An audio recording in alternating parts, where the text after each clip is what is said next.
आज की कहानी एक ऐसे ट्विंस लोटस फ्लावर की है जो कि दुनिया के आखिरी ऐसे ट्विंस लोटस फ्लावर होते हैं जिन्होंने एक कमल के फूल के रूप में जन्म लेने के बावजूद भी उन्होंने अपनी शक्तियों से और अपनी तपस्या से अपने आप को एक नया इंसानी रूप दे दिया। और अब उनका सपना था अमरता की परीक्षा को पार करना, ताकि वो भी अमर होकर देवता बन सके, जिसके लिए उन्हें सकारात्मक ऊर्जा के साथ पुण्य की जरूरत थी। और ये चीजें मिलती इंसानी दुनिया में जाकर, जहाँ पे जाने के बाद आप किसी भी रिश्ते को बना सकते हो, चाहे वो रिश्ता प्यार का हो, फैमिली का हो या फिर दोस्ती का हो। अब ये सफर तो बहुत ही ज्यादा मुश्किल था, लेकिन दोनों बहनों में से किसी बहन ने हार नहीं माना। बड़ी बहन लियान सिन और दूसरी बहन लियान रुई दोनों ने इस परीक्षा को बहुत ही अच्छी तरीके से पास किया। और अब बारी थी हेवन के देवता सेंजू के सामने अपनी सकारात्मक ऊर्जा और पुण्य को साबित करनी थी, जिसके लिए देवता ने रुई के फियोंसे को इंसानी दुनिया से कुछ समय के लिए उसके फियोंसे को हेवन में लेकर आते हैं, ताकि वो उसके मुंह से रुई के की गई अच्छाइयों को उसके मुंह से सुन सके। वैसे तो देवता इतने ज्यादा पावरफुल थे कि वो सारी चीजें अपने जादू से ही पता कर सकते थे, लेकिन यहाँ का नियम था कि जो रिश्ते इंसानी दुनिया में बनाए गए हैं वो लोग आकर सामने से उस इंसान की तारीफ करें। इसीलिए रुई का फियोंसे भी जादुई तरीके से हेवन में आ जाता है। रुई तो अपने फियोंसे को देखकर बहुत ही ज्यादा खुश होती है और उसके पास आती है। वो काफी खुश होती है क्योंकि उसे पता होता है कि आज वो पहले ही अमरता की परीक्षा को सबसे पहले पास करने वाली है। लेकिन वो ये बात सुनकर बहुत ही ज्यादा हैरान हो जाती है कि उसका फियोंसे तो उसे पहचान ही नहीं पाता है। और रुई को सबसे बड़ा धक्का तब लगता है जब उसका फियोंसे उसे ना पहचान कर उसकी बड़ी बहन सेन के पास चला जाता है और उसे अपने फियोंसे बताने लगता है। साथ ही रुई ने इंसानी दुनिया में जाकर जितने भी सकारात्मक ऊर्जा और पुण्य प्राप्त किए होते हैं और अपने फियोंसे की मदद की होती है, उसका फियोंसे तो ये सारी बातें सिन के बारे में बताने लगता है कि सिन ने वो सारी चीजें की हैं। इसीलिए वो एक बार अपनी बहन से बात करती है, लेकिन सिन उसे कहती है कि मुझे पता है कि तुम आत्मा की परीक्षा पार करना चाहती हो, लेकिन तुम इस तरीके से मेरे पति को चुरा नहीं सकती हो।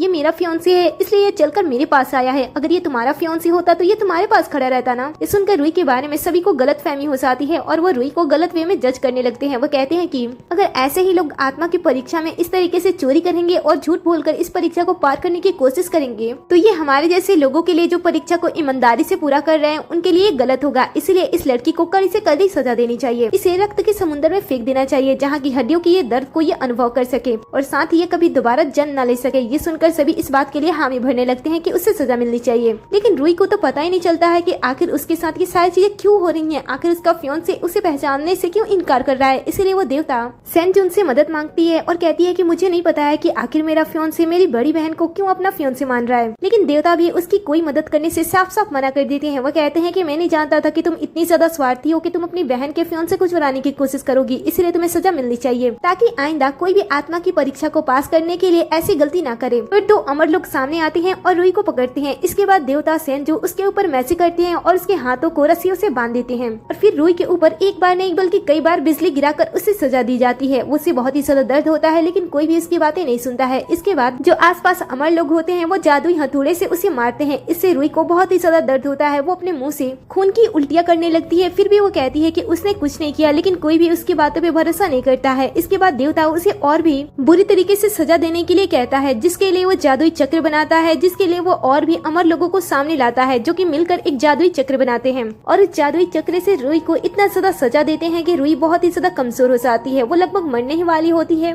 तब सभी लोग उसे मरता हुआ छोड़कर वहाँ से चले जाते हैं और तभी उसकी बड़ी बहन उसके पास आती है। वो कहती है कि देखो मेरी वजह से तुम्हारा क्या हाल हो गया। ये सुनकर रुई कुछ भी अपने बहन के बारे में समझ पाए उससे पहले ही सिन उसे अपनी सच्चाई बता देती है। वो कहती है कि इस समय तुम्हारे साथ जो कुछ भी हो रहा है उसकी वजह सिर्फ और सिर्फ मैं हूँ, लेकिन तुम फिर भी मेरा कुछ भी नहीं बिगाड़ सकती हो। आज मैं यहाँ पे तुमसे कुछ लेने के लिए आई हूँ, जो कि तुम्हारे लिए बहुत ही ज्यादा इम्पोर्टेंट है, क्योंकि मरने के बाद वो चीज व्यर्थ हो जाएगी। ये सुनकर रुई डरने लगती है, क्योंकि उसे पता होता है कि उसकी बहन उसके सीने से उसका दिल निकालने वाली है। इसलिए वो डरते हुए उसे रिक्वेस्ट करती है कि वो उसे छोड़ दे। लेकिन उसकी बड़ी बहन सिन इतनी ज्यादा निर्दय होती है कि वो एक बार भी अपनी छोटी बहन के बारे में नहीं सोचती है। वो उसके सीने से उसका दिल बाहर निकाल लेती है और इसके बाद वो बहुत ही ज्यादा खुश हो जाती है। फिर वो अपनी छोटी बहन को इतने जोर से धक्का देती है जिस वजह से उसकी छोटी बहन सीधा रक्त के समुद्र में गिरने लगती है। वो चीख रही होती है कि कोई उसे बचा ले, लेकिन कोई भी उसके पास नहीं आता है और इसके बाद वो रक्त के समुद्र में गिर जाती है, जिसकी वजह से आसपास में जितने इंसानों की हड्डियां होती हैं वो उनके दर्द को महसूस कर पा रही होती है और उसे भी उतना ही दर्द हो रहा होता है। वो उन दर्द से तड़प रही होती है और जोर से चीखती है। जैसे वो जोर से चीखती है वो देखती है कि वो तो जिंदा है और सामने देवता खड़े हैं, जो कि उसे इंसानी दुनिया में भेजने का फैसला कर रहे हैं, ताकि वो इंसानी दुनिया में जाकर सकारात्मक ऊर्जा और पुण्य प्राप्त कर सके अपनी बहन के साथ। जब ये बातें रुई सुनती है तब उसे पता चल जाता है कि उसका पुनर्जन्म हुआ है। इसलिए वो सब कुछ ध्यान से सुन रही होती है, ताकि वो इस बार सेम वही गलती ना करे जिस वजह से उसे पुरानी जिंदगी में मरना पड़ा था।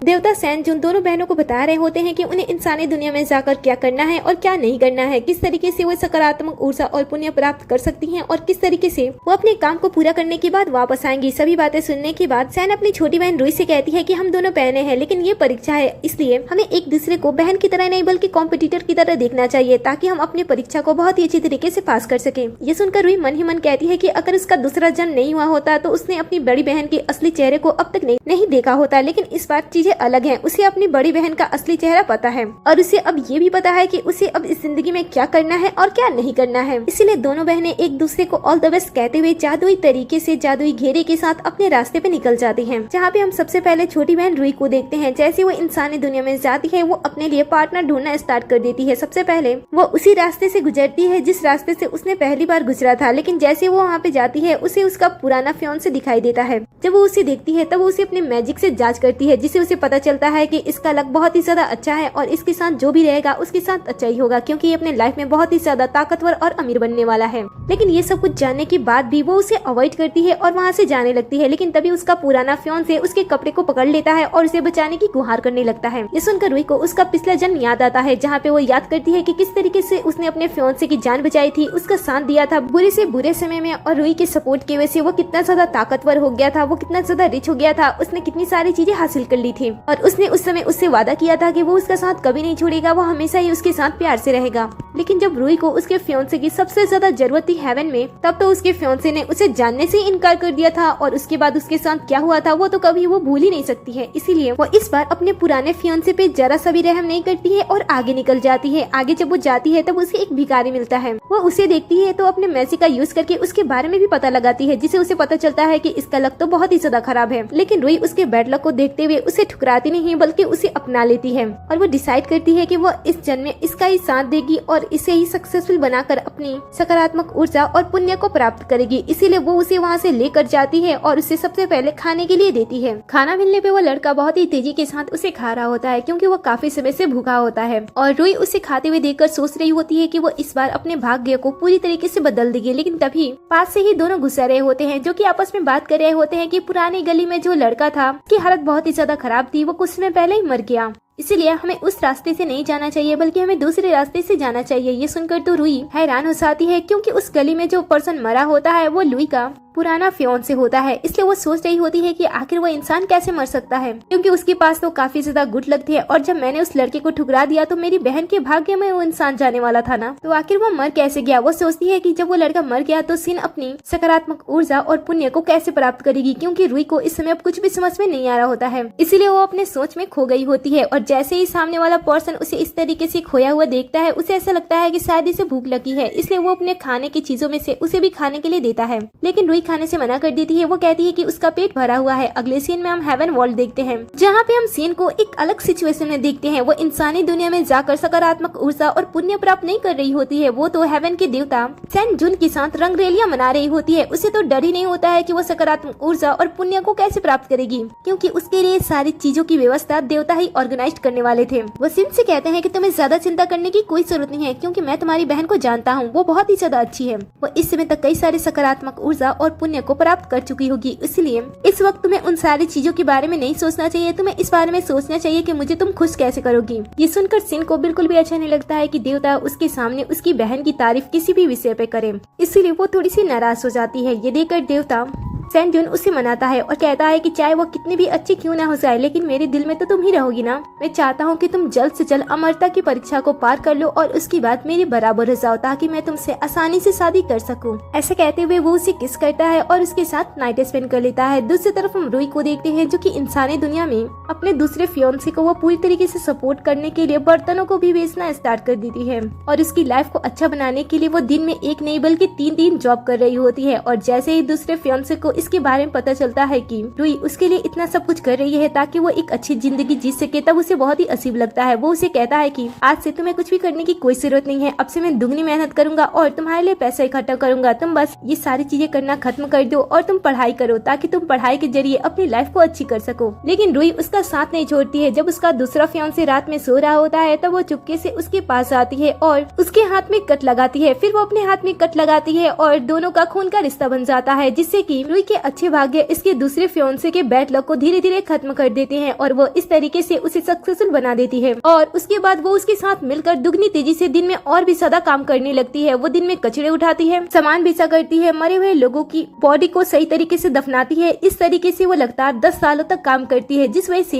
ये दोनों इतने साल इतनी ज्यादा मेहनत करने के बाद फाइनली मार्केट में एक बहुत ही बड़ी दुकान को ओपन कर लेते हैं, जिसके बाद दोनों बहुत ही ज्यादा खुशी के साथ एक दूसरे को गले लगाते हैं। और रुई को पता होता है कि अब तक उसने अपने फियांसे की मदद करके बहुत सारी सकारात्मक ऊर्जा और पुण्य प्राप्त कर ली होगी, इसलिए वो वापस से हेवन में चली जाती है। वो बहुत ही ज्यादा खुश होती है क्योंकि उसने फाइनली अपने भाग्य को बदल दिया होता है। लेकिन जैसे वो आगे बढ़ती है और कुछ लोगों को बातें करते हुए सुनती है, वो थोड़ी सी हैरान हो जाती है। यहाँ पे और भी कई सारे लोग होते हैं जो कि उसकी दूसरी बहन के बारे में बात कर रहे होते हैं कि उसकी दूसरी बहन कितनी ज्यादा अच्छी है। उसने इंसानी दुनिया में जाने के बाद एक ऐसे पर्सन को चूज किया जो कि बैड लक के साथ पैदा हुआ था, लेकिन फिर भी उसने उसका साथ नहीं छोड़ा। उसने उसका साथ 10 सालों तक दिया और बहुत सारे सकारात्मक ऊर्जा और पुण्य भी प्राप्त कर लिया। इनकी बातें सुनकर रुई उन सभी के पास आती है और सिन के बारे में पूछती है। तब ये सारे लोग सेम वही बातें बोल रहे होते हैं सिन के बारे में, जो कुछ भी रुई ने इंसानी दुनिया में करके वापस आई थी। ये सुनकर तो उसे बहुत ही बड़ा झटका लगता है। आसपास के जितने भी लोग होते हैं वो रुई को समझाते हैं और कहते हैं कि अभी भी परीक्षा में टाइम है, तुम वापस जाकर और भी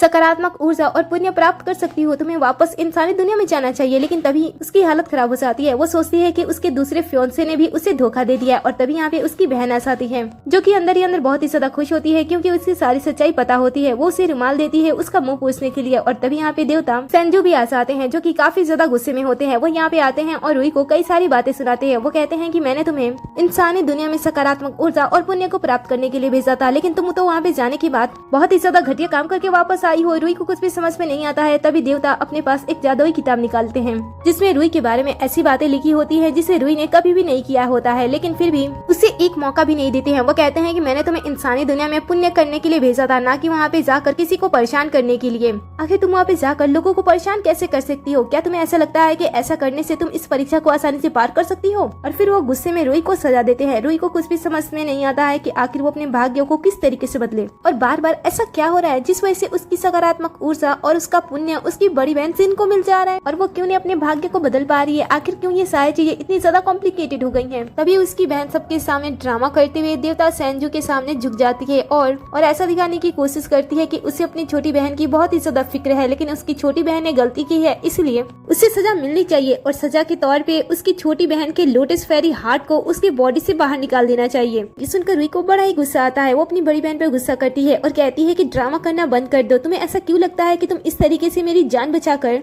तुम मेरी मदद कर रही हो? अगर तुम मेरे अंदर से मेरे लोटस फेरी हार्ट को बाहर निकाल दोगी तो मैं वैसे भी कमजोर पड़ जाऊंगी, इसीलिए सबके सामने ये नाटक करना बंद कर दो कि तुम्हें मेरी कोई फिक्र है। ये सुनकर देवता संजू कहते हैं कि तुम्हारी बहन इतनी सच्ची है लेकिन फिर भी तुम्हें कोई भी फिक्र नहीं है। ऐसा कहते हुए वो उसे सजा देते हैं और उसके हाथों को बांध देते हैं और फिर उसके फेरी लोटस हार्ट को उसके बॉडी से छीन लेते हैं और उसके बाद वो उसे एक दूसरा मौका देते हैं। वो कहते हैं कि मैं तुम्हें जान से मारूंगा नहीं, बल्कि मैं तुम्हें एक और मौका दूंगा, तुम जाओ और फिर से सकारात्मक ऊर्जा और पुण्य को कमा कर लेकर आओ। ऐसा कहते हुए उसे मैजिकल तरीके से वहाँ से फेंक देते हैं, जिस वजह से वो सीधा इंसानी दुनिया में आती है जहाँ पे उसकी हालत बहुत ही ज्यादा खराब होती है। फिर जैसे ही वो अपने दूसरे फियांसे को देखती है वो उसके पास आती है कि शायद वो उसकी मदद कर दे, लेकिन जैसे उसके पास आती है उसका दूसरा फियांसे उसे पहचानता नहीं है उसकी हालत को देखकर और वो उसे वहाँ से भगा देता है। रुई को ये बहुत ही ज्यादा बुरा लगता है कि उसके दूसरे फियांसे ने भी उसकी मदद नहीं की और वो उसके बुरे समय में उसके साथ थी, इसलिए वो गुस्से में इस समय तो वहाँ से वो चली जाती है। लेकिन रात होने पे वो वापस आती है और उसके शॉप में आग लगा देती है और वहाँ से चली जाती है। लेकिन कुछ दूर जाने के बाद वो बेहोश हो जाती है क्योंकि वो बहुत ही ज्यादा कमजोर हो गई थी। फिर जब वो उसकी आंखें खुलती है तो वो अपने आप को एक छोटे से घर में देखती है और पास में एक बूढ़ी औरत बैठी होती है जो कि उसकी देखभाल कर रही होती है।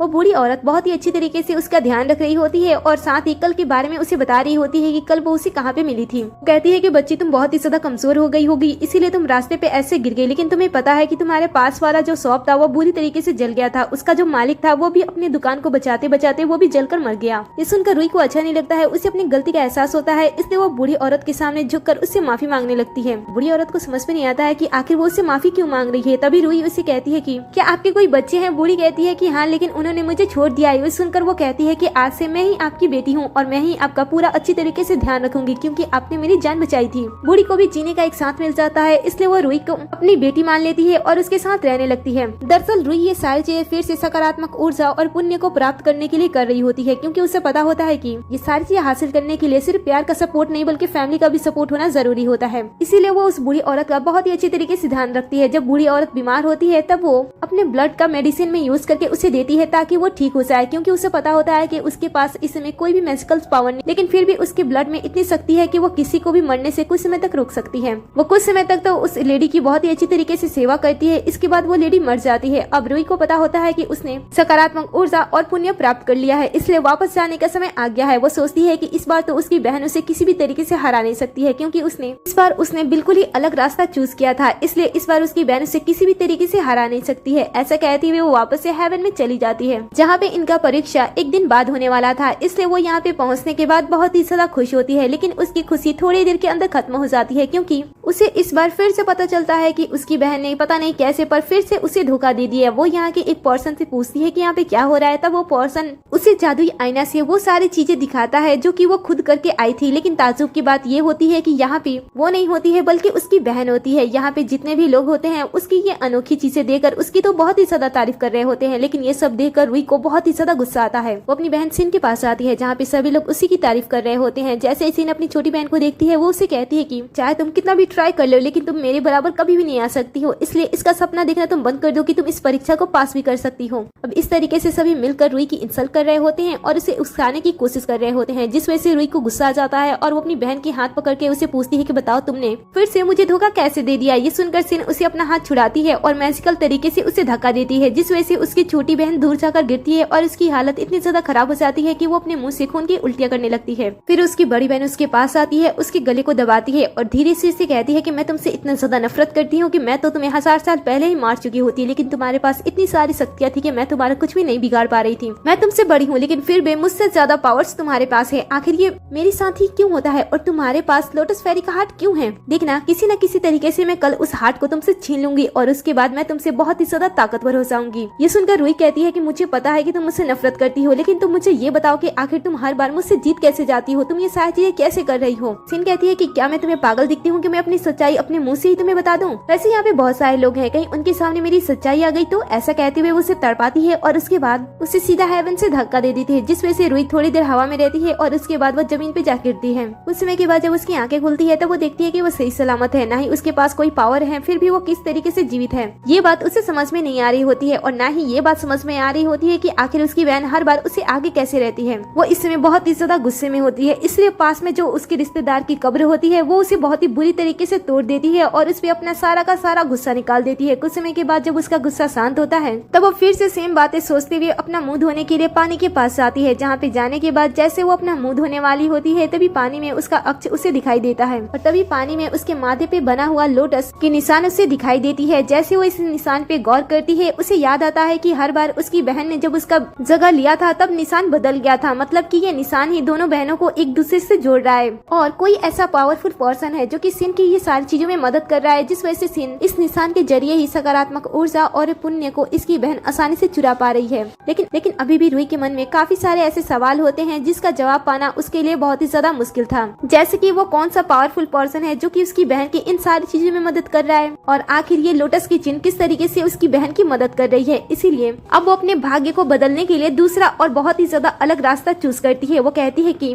जब अच्छाई का यूज करके वो अपने भाग्य को बदल नहीं पा रही है तो उसके लिए सिर्फ एक ही रास्ता है और वो है बुराई। दूसरी तरफ हम देवता सैनजू को देखते हैं जो कि इस समय सैन के साथ बहुत ही ज्यादा क्लोज होता है और सैन उससे पूछ रही होती है कि वो उसे पसंद क्यों करता है। देवता सैनजू उसे बताता है कि उसे उसकी खुशबू बहुत ही ज्यादा पसंद है, इसलिए वो उसे पसंद करता है। फिर सैन देवता से पूछती है कि आखिर कब तक ये दोनों ऐसे ही छुपकर एक दूसरे से मिलते रहेंगे। ये सुनकर देवता सैनजू से कहता है कि मुझे कोई प्रॉब्लम नहीं है अगर तुम यहाँ के लोगों को हमारे बारे में बता देती हो, क्योंकि मैं इतना ज्यादा पावरफुल हूँ कि हमारे बारे में जानने के बाद भी कोई भी तुम्हारे ऊपर बिल्कुल भी उंगली नहीं उठाएगा। ये सुनकर सैन काफी खुश होती है और कहती है कि अब मैं 2 रीजन से बहुत ही ज्यादा खुश हूँ। पहला रीजन है कि तुम मेरे साथ हो और दूसरा रीजन मेरी बहन है जो कि बेवकूफों की तरह सकारात्मक ऊर्जा और पुण्य प्राप्त करेगी और आसानी से मैं तुम्हारी मदद की वजह से उसे अपना बना लूंगी और उसे कभी भी ये बात पता भी नहीं चलेगी कि इन सारी चीजों में तुम मेरी मदद कर रहे हो। ये सुनकर वो कहता है कि मैं तुम्हारे लिए तो कुछ भी कर सकता हूँ, ये कौन सी बड़ी बात है। ऐसा कहते हुए जैसे वो उसके क्लोज जाता है तब यहाँ पे रूही ऐसा आती है जो कि दरवाजे की उस तरफ होती है और देवता से बात करने के लिए वो जोर जोर से देवता को आवाज लगा रही होती है। उसकी आवाज अचानक से सुनने पे सैन थोड़ी सी डर जाती है और कहती है कि अगर मेरी बहन ने मुझे यहाँ पे देख लिया तो बहुत ही बड़ी गड़बड़ी हो जाएगी और हमारा राज सबके सामने भी आ जाएगा। ये सुनकर वो कहता है कि तुम्हें फिक्र करने की कोई जरूरत नहीं है और इसके बाद वो रुई को वहाँ से चले जाने के लिए कहता है। वो कहता है कि मैं बाद में तुमसे बात करूंगा, लेकिन रुई तो वहाँ पे डटकर खड़ी रहती है। वो कहती है कि जब तक मैं आपसे बात नहीं कर लेती हूँ मैं यहाँ से नहीं जाऊंगी। देवता उसे वहाँ से भगाने की बहुत ही ज्यादा कोशिश करता है, लेकिन वो तो वहाँ से जाने का नाम ही नहीं लेती है और फिर वो देवता से कह देती है कि वो अमृता की परीक्षा में पार्टिसिपेट नहीं करना चाहती है, वो इन सारी चीजों से बाहर निकलना चाहती है। ये सुनकर तो सिंह शौक घुसाती है और देवता से कहती है कि अगर ऐसा हुआ तो मैं भी तबाह हो जाऊंगी, तुम जाओ और उसे इस बात के लिए कन्विंस करो कि उसे उस परीक्षा में भाग लेना ही होगा, नहीं तो मैं जीत हासिल नहीं कर सकती हूँ। ये सुनकर वो कहता है कि फिक्र मत करो। इसके बाद सिन वहीं पीछे छुप जाती है और इसके बाद देवता आगे आता है, लेकिन तभी रुई दरवाजे को तोड़ देती है। देवता सामने आता है और रुई उसे देखकर कहती है कि वो इसमें पार्टिसिपेट नहीं करना चाहती है, वो इस परीक्षा को बीच से ही छोड़ना चाहती है। ये सुनकर देवता बहुत ही ज्यादा गुस्सा होता है। वो उसे समझाता है और कहता है कि अगर तुमने ऐसा फैसला लिया तो तुम्हें स्वर्ग द्वारा सजा दी जाएगी और रक्त के समुद्र में भेज दिया जाएगा। ये सुनकर वो मन ही मन कहती है कि अगर मेरा दोबारा जन्म नहीं हुआ होता तो मैं बहुत ही ज्यादा डरती, लेकिन मैंने उस चीज को पहले ही फील कर लिया है, इसलिए अब मुझे किसी भी चीज से कोई भी डर नहीं लगता है। इसके बाद देवता उसके चोटों को देखते हैं और अपनी शक्तियों से उसे पूरी तरीके से ठीक कर देते हैं, जिसपे रुई उनका शुक्रिया अदा करती है। इसके बाद देवता उसे कहते हैं कि मुझे तुमसे बहुत ही ज्यादा उम्मीदें हैं, इसलिए मैंने तुम्हें इंसानी दुनिया में भेजा था ताकि तुम वहाँ पे जाकर बहुत सारे सकारात्मक ऊर्जा और पुण्य को प्राप्त कर लो, क्योंकि तुम इकलौती ऐसी पर्सन हो लोटस फेरी हार्ट है और अगर तुम इस परीक्षा को पास करती हो तो ये तुम्हारे लिए नहीं बल्कि स्वर्ग के पूरे लोगों के लिए बहुत ही बड़ी बात होगी, और अगर तुम इसे बीच से ही खत्म कर देती हो तुम्हारे साथ हम सबको भी सजा भुगतनी होगी, इसलिए तुम्हें इसके बारे में फिर से सोच लेना चाहिए। रुई मन ही मन सोचती है कि चाहे ये लोग कितना भी ट्राई क्यों न करे, लेकिन मैं फिर से इस एग्जाम में पार्टिसिपेट नहीं करने वाली हूँ। इसके बाद वो फिर से मना कर देती है और तभी यहाँ पे उसकी बहन आ जाती है, जो कि ये भी उसे उस परीक्षा में पार्टिसिपेट करने के लिए फोर्स कर रही होती है और कहती है कि तुम्हें इस तरीके से बीच से भागना नहीं चाहिए। लेकिन रुई तो उसे पूछती है कि तुम यहाँ पे क्या कर रही हो। ये सुनकर वो झूठ बोलती है और कहती है कि मैं यहाँ पे देवता को कुछ देने के लिए आई थी। इस बात से रुई को शक होता है और वो कहीं ना कहीं देवता पे शक करने लगती है। उसे इस बात पे शक होता है कि कहीं देवता ही वो पर्सन तो नहीं है जो कि इसकी बहन को चोरी छुपी मदद कर रहा है और यही असली वो पर्सन है जो कि मुझे बार बार हराने की कोशिश में लगा हुआ है। इसीलिए तो ये दोनों इतने ज्यादा बेताब हो रहे हैं मुझे इस परीक्षा में बार बार भेजने के लिए। इसीलिए वो अपनी बहन से कहती है कि बड़ी बहन मुझे विश्वास है कि आप इस परीक्षा को बहुत ही आसानी से पार कर सकती हो, इसलिए मुझे इन सारी चीजों से पहले बाहर निकलना चाहिए क्योंकि ये जगह तो आपके लिए बनी है ना कि मेरे लिए। लेकिन ये सुनने पे उसकी बड़ी बहन तो सिन बहुत ही ज्यादा गुस्सा हो जाती है। वो उस पर भड़क पड़ती है और कहती है कि तुम्हें इसे नहीं छोड़ना है, तुम्हें इसे करना ही होगा। ये सुनकर देवता कहते हैं कि अगर तुम इसे बीच में छोड़ती हो तो तुम्हें स्वर्ग द्वारा सजा मिलेगी जो कि बहुत ही ज्यादा कठोर होगी। ये सुनकर वो उठ खड़ी होती है और कहती है कि मैं स्वर्ग द्वारा दिए गए सजा के लिए तैयार हूँ, लेकिन मैं इसमें पार्टिसिपेट नहीं करने वाली हूँ। ऐसा कहते हुए वो वहाँ से जाने लगती है और कहती है कि इस बार तो मैंने ऐसा रास्ता चूज किया है जिसपे तुम दोनों मिलकर भी मुझे हरा नहीं सकते हो, इसलिए मुझे अब देखना होगा कि तुम दोनों हारते हुए कैसे लगते हो। ऐसे कहते हुए जाने लगती है। ये दोनों उसे रोकने की बहुत ही ज्यादा कोशिश करते हैं, लेकिन ये इनकी बातें नहीं सुनती है, चुपचाप वहाँ से चली जाती है। उसके जाने के बाद सिन बहुत ही ज्यादा डर रही होती है कि आगे अब उसके साथ क्या होगा, लेकिन देवता उसे समझाता है कि उसे डरने की कोई जरूरत नहीं है क्योंकि उसने पहले ही अपनी बहन की सकारात्मक ऊर्जा और पुण्य को चुरा लिया है, इसलिए उसे डरने की कोई जरूरत नहीं है और अगर मैसी की जरूरत होगी तो उसके पास तो बहुत सारे पावर हैं। सीन कट होता है और आगे हम पाताल लोक देखते हैं जहाँ पे रुई आई होती है। वो धीरे धीरे आगे बढ़ती है और रक्त के समुद्र के पास पहुँच जाती है, जहाँ पे जाने के बाद वो अपने आप से कहती है कि मेरी बड़ी बहन की बहुत ही बुरी सी आदत है कि वो मेरी सकारात्मक ऊर्जा और पुण्य को चुराने की हमेशा कोशिश करती है, तो इस बार मैं उसे कुछ अलग और नया दूंगी। ऐसा कहते हुए वो अपने माथे से लोटस फेरी का जो निशान होता है वो अपने माथे से नोच देती है, जिस वजह से दोनों बहनों का जो जोड़ होता है वो टूट जाता है। इसके बाद कोई भी अभी के बारे में पता नहीं लगा सकता है कि वो कब कहाँ पे है और क्या कर रही है, और इसके बाद वो अपनी सजा खुद से पूरी करने के लिए उस रक्त के समुद्र में कूद जाती है। दिन कट होता है और अगले दिन का हम सीन देखते हैं जहाँ पे अमृता की परीक्षा का दिन होता है। इसीलिए देवता सेन जो सभी परीक्षार्थियों को वहाँ पे बुलाते हैं और बताते हैं कि आज यहाँ पे क्या क्या होने वाला है और सभी की सकारात्मक ऊर्जा और पुण्य को सभी के बीच में किस तरीके से दिखाया जाएगा। सभी चीजें बताने के बाद वो थोड़ी देर के लिए शांत होते हैं। तभी सभी छात्र आपस में बात करने लगते हैं रुई के बारे में। वो कहते हैं कि रुई ने तो अभी भी सकारात्मक ऊर्जा और पुण्य को नहीं कमाया था, आखिर वो इस परीक्षा को कैसे पार करेगी। लगता है कि वो हारने के अंजाम से डरती नहीं है, नहीं तो वो प्रयास करना छोड़ती नहीं। इसके बाद देवता सभी को शांत करते हैं और अपने जादुई तरीके से यहाँ पे एक जादुई आईना की तरह एक पोर्टल को ओपन करते हैं, जिसमें सभी परीक्षार्थियों की आध्यात्मिक ऊर्जा और पुण्य को इसमें ही सभी को दिखाया जाएगा। सबसे पहले एक लड़की सामने आती है और अपनी आध्यात्मिक ऊर्जा और पुण्य के बारे में बताती है। वो बताती है कि वो दुनिया में जाने के बाद दोस्ती के रिश्ते को बनाई थी, उसकी दोस्ती बहुत ही ज्यादा पक्की है और उसके साथ उसने दोस्ती बनाई थी। ये दोनों की दोस्ती मरने जीने से कई गुना ऊपर है। ये सुनकर सभी उसकी दोस्ती के बारे में देखने लगते हैं। तब उन्हें पता चलता है कि जिस लड़की के साथ इसने दोस्ती निभाई थी वो लड़की तो इसके साथ इसकी खूबसूरती और इसके पैसे के साथ थी, नहीं तो वो इसे भाव ही नहीं देती। अब जैसे ये देखकर इस लड़की को पता चलता है कि इसकी दोस्ती झूठी थी, वो टूट जाती है क्योंकि इसने अपना मौका गंवा दिया था। दूसरी तरफ हम पाताल लोक में देखते हैं जहाँ पे रुई अभी भी रक्त के समुद्र समुद्र के अंदर होती है और अपने सजा को पूरा कर रही होती है। साथ ही वो बुराई के रास्ते को अपनाने की भी कोशिश कर रही होती है। ज्यादा देर पानी में रहने के बाद उसका जो लोटस फेरी का चिन्ह होता है वो वापस से उसके माथे पे आ जाता है, लेकिन इस बार उसका कलर चेंज होता है, वो काला होता है। रुई ने इस बार अपने भाग्य को पूरी तरीके से बदलने के लिए बुराई के रास्ते को ही अपना लिया होता है, जिसके बाद वो यहाँ की भटकती हुई आत्माओं को पकड़ती है और उन्हें एक नया रूप देती है और उन्हें अपना सेवक बना लेती है। फिर वो अपने आप से कहती है कि बड़ी बहन मेरा इंतजार करना, मैं तुमसे मिलने के लिए आ रही हूँ। अब दूसरी तरफ हम हेवन देखते हैं, जहाँ पे दूसरी लड़की सामने आती है और वो बताती है कि उसने इंसानी दुनिया में जाकर एक औरत के साथ उसने एक माँ और बेटी का रिश्ता बनाया है और वो उसे बहुत ही ज्यादा प्यार करती है। ये सुनकर देवता कहते हैं कि तो फिर हम तुम्हारे बारे में ही देख लेते हैं। सभी लोग जादुई आईने जैसी चीज में देख रहे होते हैं और उन्हें पता चलता है कि ये लड़की जिस औरत के साथ थी ये भी इसका यूज कर रही थी ताकि वो उससे पैसे निकलवा सके, क्योंकि ये बहुत ही ज्यादा भोली थी और माँ के छोटे से प्यार से वो अपने सारे पैसे उसे दे दिया करती थी। इसका भी दिल टूट जाता है क्योंकि ये भी यहाँ पे हार गई थी। सभी लोग कह रहे होते हैं कि सकारात्मक ऊर्जा और पुण्य को पाना इतना भी ज्यादा आसान नहीं है और देवता सेंजू भी इस पे कहते हैं कि नश्वर संसार में सबसे बड़ा चीज पैसा है और पैसा जिसके पास है सभी उसके पास ही रहते हैं। इसीलिए आइंदा जब भी आपको मौका मिले आप ऐसे लोगों से दूर रहें जिन्हें पैसे ज्यादा पसंद है। अब बारी तीसरी लड़की की होती है जो सामने आती है और अपने प्यार के रिश्ते के बारे में बताती है। वो अपने प्यार की बहुत ही ज्यादा तारीफ करती है और बताती है कि उसका प्यार उससे बहुत ही ज्यादा प्यार करता है, वो उसे कभी भी नहीं छोड़ सकता है, पैसा या फिर किसी भी चीज की वजह से। देवता कहते हैं कि ठीक है तुम्हारे प्यार को भी देख लेते हैं। ऐसे कहते हुए फिर से मैसी करते हैं और सभी लोग इस लड़की के बारे में देखने लगते हैं, जहाँ वो लोग देख रहे होते हैं कि इसका प्यार तो किसी और दूसरी लड़की के साथ मजे कर रहा होता है और इसके बारे में तो सोच भी नहीं रहा होता है। इस तरीके से ये तीसरी लड़की भी हार जाती है। नेक्स्ट अब बारी फाइनल सीन की आती है, जो कि सामने आते ही फुल कॉन्फिडेंस के साथ झूठ बोलने लगती है कि उसने इंसानी दुनिया में जाकर किस तरीके से सकारात्मक ऊर्जा और पुण्य को प्राप्त किया था, किस तरीके से उसने रिश्ता बनाया था और इसके बाद इसकी भी छवि सबके सामने दिखाई जाती है। लेकिन सभी लोग सामने का नजारा देखकर पूरी तरीके से दंग रह जाते हैं, क्योंकि सामने ऐसा कुछ भी नहीं होता है जैसा सीन ने बताया होता है। सामने जिस पर्सन की वो बात कर रही होती है वो तो मरा पड़ा होता है और ये सारी चीजें इसलिए हुई होती है क्योंकि रुई ने अपने सकारात्मक ऊर्जा और पुण्य को बर्बाद कर दिया था। उसने इस बार अच्छाई के रास्ते को छोड़कर बुराई के रास्ते को अपना लिया था ताकि वो अपने भाग्य को पूरी तरीके से इस बार बदल सके। और इधर जितने भी परीक्षार्थी होते हैं वो सीन का ये चेहरा देखकर तो पूरी तरीके से दंग हो जाते हैं। वो उसे जज करने लगते हैं और कहते हैं कि ये तो यहाँ पे सबसे झूठी लड़की है। सैन चीख चीख कर झूठ बोल रही होती है और कहती है कि नहीं ऐसा कुछ भी नहीं है, उसने बहुत सारे सकारात्मक ऊर्जा और पुण्य को प्राप्त किए हैं। किसी ने बड़े ही चालाकी से उसे फंसा दिया है, लेकिन इसमें कोई भी उसकी बातों पे भरोसा नहीं कर रहा होता है। और तभी यहाँ पे रुई भी आ जाती है पताल के कुछ लोगों के साथ। यहाँ पे आते ही वो अपनी बड़ी बहन से कहती है कि मेरा सरप्राइज तुम्हें कैसा लगा। अपनी बहन को सामने देखकर सेन को एक मौका मिल जाता है। वो सारा का सारा ब्लेम अपनी छोटी बहन रुई पे डाल देती है और ऐसा दिखाने की कोशिश करती है कि उसकी छोटी बहन ने किसी तरीके से इसकी सकारात्मक ऊर्जा और पुण्य को बर्बाद कर दिया है। और यहाँ पे लोग इतने ज्यादा बेवकूफ होते हैं कि वो सेन की बातों में भी आ जाते हैं। ये देखकर रुई मन ही मन कहती है कि मेरी बहन वैसे बहुत ही ज्यादा चालाक है, वो जो कुछ भी चाहती है वो बहुत ही आसानी से हासिल कर लेती है। फिर देवता रुई पे गुस्सा करते हैं और कहते हैं कि मुझे नहीं पता था कि तुम अपनी बड़ी बहन से इतनी ज्यादा ईर्ष्या कर सकती हो कि तुम इसकी सकारात्मक ऊर्जा और पुण्य को बर्बाद कर दो। इसकी सजा तुम्हें जरूर मिलेगी। ऐसा कहते हुए वो उसे सजा देने की बात करने लगते हैं कि वो इस बार इसे किस तरीके से सजा देंगे। ये सुनकर रुई कहती है कि इनकी पुरानी आदत कभी भी नहीं बदलती है। फिर वो सभी से कहती है कि मैं हर एक सजा के लिए पहले से ही तैयार हूँ, लेकिन उसके लिए इन्हें भी इस बात को साबित करना होगा कि मैंने सीन की कोई भी सकारात्मक ऊर्जा और पुण्य को चुराया है। अगर ये ऐसा नहीं करते हैं तो मैं ऐसा मानूंगी कि देवदास सीन की मदद कर रहे हैं इन सारी चीजों में, क्योंकि इनके पास भी तो कोई ऐसे सबूत नहीं है जिससे कि वो साबित कर सके कि मैंने अपनी बड़ी बहन के सकारात्मक ऊर्जा और पुण्य को चुराया है। तो उन्हें मुझे सजा देने से पहले इस बात को साबित करना होगा, तभी मैं सजा के लिए आगे बढ़ूंगी। नहीं तो मैं भी कोई कमजोर नहीं हो जो कि यहाँ के अत्याचारों को चुपचाप सहती रहूं। ये सुनकर उसकी बड़ी बहन कहती है कि ठीक है, अगर तुम ऐसे ही चाहती हो तो ऐसे ही सही, हम यहाँ पे उन लोगों को बुलाएंगे जिसके बारे में यहाँ पे बात हो रहा है। ऐसा कहते हुए मुस्कुराती है क्योंकि उससे पता होता है कि जो कोई भी यहाँ पे आएगा वो तो उसे ही पहचानेगा। इसके बाद देवता भी मैसेज करते हैं और अपनी जादुई बांसुरी को जादुई तरीके से लाते हैं और फिर उससे बचाना स्टार्ट कर देते हैं। कुछ ही देर के अंदर यहाँ पे रुई का दूसरा फियांसे और वो बूढ़ी औरत यहाँ पे आ जाते हैं, जो कि हर बार की तरह इस बार भी वो रुई को नहीं पहचान पाते हैं। देवता की मैसेज की वजह से वो सिन को ही पहचानते हैं और उसकी ही तारीफ करने लगते हैं कि सिन ने उसके लिए क्या क्या किया है। ये सुनकर तो सिन मुस्कुराने लगती है क्योंकि उसे पता होता है कि जीत तो उसकी ही होने वाली है। सभी लोग भी फिर से रुई को ही दोषी मानने लगते हैं और वो कहते हैं कि आखिर अपनी बहन से कितनी ज्यादा ईर्ष्या करती है। हर बार वो अपनी बहन को फंसाने की कोशिश में लगी होती है, इसलिए इस बार उसे कड़ी से कड़ी सजा मिलनी चाहिए। अब सभी लोग इस बात में हामी भर देते हैं कि रुई को इस बार कड़ी से कड़ी सजा मिलनी चाहिए। लेकिन जैसे ये लोग कुछ करने वाले होते हैं तभी गोल्डन गेट चमकने लगता है और दरवाजा खुल जाता है। ये देखकर सभी खुश हो जाते हैं क्योंकि उन्हें ऐसा लग रहा होता है कि सीन के लिए ये दरवाजा ओपन हुआ है, मतलब कि सीन ने अमरता की परीक्षा को अच्छी तरीके से पार कर लिया है और अब ये जीत हासिल करने के लिए स्वयं गॉड के पास जाने वाली है। तब रुई मुस्कुराती है और कहती है कि बड़ी बहन तुम्हें क्या सच में ऐसा लगता है कि वो दरवाजा तुम्हारे लिए खुला है? ऐसा कहते हुए वो जोर जोर से हंसना स्टार्ट कर देती है। ये देखकर देवता उसे सजा देने के लिए आगे बढ़ता है, लेकिन तभी वो मैजिकल तरीके से अपना पूरा का पूरा रूप बदल देती है और वो गोल्डन गेट भी भी पाताल लोक के द्वार में बदल जाता है। मतलब कि ये रुई की चाल होती है। वो उस दरवाजे से कई सारे भूत को यहाँ पे बुला देती है, जो कि यहाँ पे आने के बाद सभी लोगों को बहुत ही ज्यादा परेशान करते हैं। और इसके बाद वो रुई के सामने झुक जाते हैं और कहते हैं कि आदेश दीजिए देवी, आपके एक आदेश पे हम यहाँ के सभी लोगों को एक ही बार में नष्ट कर देंगे। फिर रुई धीरे धीरे अपनी बड़ी बहन की तरफ बढ़ने लगती है, जिससे कि उसकी बड़ी बहन उसे देखकर डरने लगती है और उसे रोकने के लिए कहती है। तभी यहाँ का छात्र आगे बढ़ता है और रुई को रोकने की कोशिश करता है और कहता है कि अपने भूतों के साथ तुम भी यहाँ से चली जाओ। लेकिन रुई तो उस लड़की को बस एक ही नजर देखती है और उसकी आंखों में इतनी ज्यादा शक्ति होती है कि उन शक्तियों से ही उस लड़की की बुरी हालत हो जाती है। ये देखकर सिन पूरी तरीके से डर जाती है और अपनी बहन से कहती है कि इन भूतों के साथ तुम भी यहाँ से चले जाओ, नहीं तो तुम्हें सजा मिलेगी। देवता भी उसे रोकने की कोशिश करता है और अपने लिए बहुत सारे गार्ड्स को बुला देता है। लेकिन रुई अब इतनी ज्यादा ताकतवर हो गई होती है कि वो देवता के सभी सैनिकों को एक ही झटके में गायब कर देती है और कहती है कि अब मैं इन भूतों के साथ खड़ी हूँ और देखती हूँ कि इनका कौन क्या बिगाड़ता है। ये सुनकर देवता उसे कहते हैं कि देखो, तुम इन सारी चीजों के लिए नहीं बनी हो, तुम्हारे पास बहुत सारे पावर है और तुम्हें अच्छाई के रास्ते पे चलना चाहिए, ना कि बुराई का साथ देना चाहिए। ये सुनकर वो सभी से कहती है कि आप पाताल लोक के बारे में क्या सोचते हो कि वहाँ पे बुरे लोगों को ही सजा मिलती है, लेकिन ऐसी कोई बात नहीं है। वहाँ पे ऐसे भी लोग हैं जिन्हें अपनी सच्चाई की वजह से उन्हें कैद करके रखा गया है, क्योंकि पाताल लोक नहीं बल्कि हेवन में भी बुरे लोग होते हैं जो कि अपने फायदे के लिए लोगों को नुकसान पहुँचाते हैं और फिर अपने पावर का यूज करके उसे पाताल लोक में भेज देते हैं। और ये यहाँ ही नहीं बल्कि इंसानी दुनिया में सेम चीज होता है और इसीलिए मैं उन सभी को और नया मौका देना चाहती हूँ जो कि दूसरों के स्वार्थ का शिकार हुए। इसीलिए मैंने फैसला किया है कि अब से मैं उनके साथ दूंगी और देखती हूँ कि उनका हक लेने से कौन उन्हें रोकता है। ये सुनकर उसकी बहन उसके सामने आती है और कहती है कि देखो, तुम बुराई का साथ दे रही हो, तुम अपनी आंखें खोल के देखो, तुम अभी भी भूतों के साथ हो और वो बुरे लोग हैं, ना कि अच्छे लोग। अब ये तो समझा रही होती है, लेकिन देवता उसे देखकर मन ही मन बहुत ही ज्यादा गुस्सा हो रहे होते हैं। इसलिए वो गुस्से में उसे सजा देने के लिए आगे बढ़ती है और उस पर वार करते हैं। लेकिन अब रुई इतनी ज्यादा पावरफुल हो गई होती है कि जो उसका लोटस फेरी सिंबल होता है वो बस उससे ही देवता को रोक लेती है और कहती है कि आपको क्या लगता है कि आप मुझे मार सकोगे? और अगर आप मुझे मार भी देते हो तो इसमें आप ही का घाटा होगा, क्योंकि जब मैं मरूंगी तब मेरी बहन भी मर जाएगी, क्योंकि हम ट्विंस है ना। और आपके लिए तो वो बहुत ही ज्यादा खास है, इसीलिए तो आप काफी समय से मुझे एक ऐसे घेरे में फंसा कर रखे हो जिस वजह से मैं न ठीक से मर पा रही हूँ और न ही जी पा रही हूँ। ऐसे कहते वो देवता पे हमला कर देती है। हमला इतना ज्यादा जोरदार होता है कि देवता को बहुत ही ज्यादा चोट लगता है। वो दूर जाकर गिरता है और बड़ी बहन उसे संभालने के लिए आ जाती है और कहती है कि तुम इसके साथ क्या कर रही हो? तुम्हें पता है कि ये देवता है, देवता ने तुम्हें बहुत कुछ सिखाया है, इसलिए ये तुम्हारे गुरु भी हुए। ये सुनकर वो कहती है कि मैंने तो इनके ऊपर बस अपना 30% ही यूज किया था और अगर मैं अपना पूरा पावर यूज करती हूँ तो ये तो थोड़ी देर के अंदर मर जाते हैं। आखिर ये कमजोर इंसान मेरा गुरु कैसे हो सकता है? ये तुम्हारे एक गुरु है और तुम्हें इसे अपने पास रखो। ये सब देखकर देवता समझ नहीं पा रहा होता है कि आखिर वो किस तरीके से इससे हारा है। उसने तो इसे पूरी तरीके से कंट्रोल में रखा था, इसके मैजिकल पावर्स को भी जागृत होने से रोक कर रखा था, तो आखिर ये इतनी ज्यादा ताकतवर कैसे हो गई? क्या इसे अपनी शक्ति का स्रोत पता चल गया है या फिर इसके पास कोई जादुई तलवार है? अब देवता को पता होता है कि रुई बहुत ही ज्यादा ताकतवर हो गई है, इसीलिए वो ताकत से उसे हरा ही नहीं सकता है। इसलिए वो बातों का सहारा लेता है और उसे कहता है कि मुझे सारी चीजें एक्सप्लेन करने का एक मौका दो। ये सुनकर वो कहती है कि मैं किसी को भी कोई भी मौका नहीं देने वाली हूँ, यहाँ मौजूद सभी लोगों को भी खत्म कर दूंगी यहाँ से जाने से पहले, क्योंकि इन सभी लोगों ने भी मेरा कभी भी साथ नहीं दिया। जब मैं देवता के लूप में फंस गई थी, जब मैं बार बार जन्म ले रही थी, मैं बार बार सकारात्मक ऊर्जा और पुण्य को प्राप्त कर रही थी, फिर भी वो मेरे पास नहीं आ रहे थे। ऐसा कहते हुए अपने जादुई तलवार को निकालती है, जिसे देखकर देवता तो पूरी तरीके से डर जाता है, क्योंकि ये जादुई तलवार बहुत ही ज्यादा खतरनाक होती है। इसीलिए वो रुई से कहता है कि देखो, मैं सारी चीज सामने लाने के लिए तैयार हूँ, लेकिन तुम इस तलवार को दफना दो। ऐसे कहते हुए वो जादुई तरीके से एक दीवार ओपन करता है और कहता है कि इस तलवार को इसमें डाल दो और इसे खत्म कर दो। लेकिन रुई ऐसा करने से साफ साफ मना कर देती है। तलवार उसके गर्दन पे रखती है और कहती है कि तुम इस समय इस सिचुएशन में बिल्कुल भी नहीं हो जो तुम मुझे ऑर्डर दे सको, इसीलिए सारी सच्चाई जल्द से जल्द बता दो। ऐसा कहते हुए रुई गुस्से में उसके एक हाथ को कट कर देती है और कहती है कि जल्दी से सच्चाई बताओ। ये देखकर देवता डर जाता है, उसके सामने झुक जाता है और अपनी सच्चाई बताने लगता है। वो कहता है कि जब तुम दोनों बहनों ने जन्म लिया था तो तुम बहुत ही ज्यादा पावरफुल थी। मेरे देवताओं का ऐसा मानना था और उनका ऐसा कहना था कि तुम्हारे पास इतने सारे पावर है कि तुम मेरे जैसे हजारों देवताओं को आसानी से खत्म कर सकती हो, क्योंकि तुम्हारे पास लोटस फेरी हार्ट है जो कि बहुत ही ज्यादा ताकतवर है। मैं तुम्हारी बहन को भी पसंद करता था और उसके साथ अपनी जिंदगी बिताना चाहता था, लेकिन अगर तुम इस परीक्षा को पार कर देती तो मुझसे ज्यादा ताकतवर हो जाती और मैं तुम्हारी बहन से शादी भी नहीं कर पाता, क्योंकि यहाँ के मैं किसी भी स्टूडेंट से शादी नहीं कर सकता हूँ, जिसके लिए मैंने ये सारा प्लान बनाया। और जैसे ही तुम दोनों बहनों ने इंसानी रूप लिया, मैंने तुम दोनों के साहे जिन को ही एक दूसरे से बदल दिया। के बाद तुम सकारात्मक ऊर्जा और पुण्य प्राप्त करती रही और सारी चीजें तुम्हारी बड़ी बहन को मिलती गई। मैं तुम्हें खत्म करके तुम्हारे सारे पावर्स लेना चाहता था, इसलिए मैंने तुम्हें इसीलिए तुम्हारे पहले जन्म में ही मैंने तुम्हारे बॉडी से लोटस फेरी हार्ट को बाहर निकाल दिया था और तुम्हें रक्त के समुद्र में फेंक दिया था, ताकि तुम्हारा पूरी तरीके से मौत भी ना हो और तुम पुनर्जन्म भी ना ले सको, ताकि तुम्हारे बारे में मुझे अपने देवताओं को कोई भी जवाब ना देना पड़े। लेकिन तुमने तो फिर से पुनर्जन्म ले लिया और तुम बार बार अपने लूप में फंस गई। मुझे इसके बारे में पता था कि तुम बार बार जन्म ले रही हो, लेकिन मैं ये सारी चीजें तुम्हारे सामने क्लियर नहीं करना चाहता था, क्योंकि मुझे इससे फायदा हो रहा था और इसीलिए मैंने तुम्हें इन सारी चीजों में फंसा कर रखा। ये सुनकर वो हंसने लगती है और कहती है कि क्या ये इतना ज्यादा आसान था? तुम शुरू से ही मुझे धोखा दे रहे थे, इसलिए अब मुझे भी तुम्हें छोड़ने का कोई भी मन नहीं है। ऐसा कहते हुए वो अपना तलवार उसके सीने से आर पार कर देती है, जिस वजह से देवता की वहीं पे मौत हो जाती है। ये देखकर सिन को बहुत ही ज्यादा गुस्सा आता है, लेकिन वो कुछ नहीं कर पा रही होती है सिवाय रोने के, और अपनी छोटी बहन से कहती है कि आखिर तुम ऐसा क्यों कर रही हो। ये सुनकर वो फिर से हंसती है और कहती है कि क्योंकि अब मैं फेरी नहीं बल्कि डेविल हूँ। और फिर वो अपनी बड़ी बहन के पास आती है, उसके बालों को खींचती है और कहती है कि तुमने इस देवता के साथ मिलकर मुझे बहुत ही ज्यादा दुख दिया है, इसीलिए अब तुम्हें भी सजा मिलनी चाहिए। मुझे बिल्कुल नहीं पता था कि जब मैंने 500 साल पहले फूल से एक इंसान के रूप में चूज किया था, तब मेरा एक ही इच्छा था कि मैं जल्द से जल्द उस परीक्षा को पार कर सकूं, लेकिन दोनों ने मिलकर मुझे बहुत ही ज्यादा तड़पाया, मुझे उस लूप में फंसा दिया जिससे बाहर निकलने के लिए मैं तड़प रही थी। इसलिए आज मैं यहाँ पे किसी को भी नहीं छोड़ूंगी। तभी सभी लोग देखते हैं कि देवता की आत्मा उसके बॉडी से बाहर आ जाती है। ये देखकर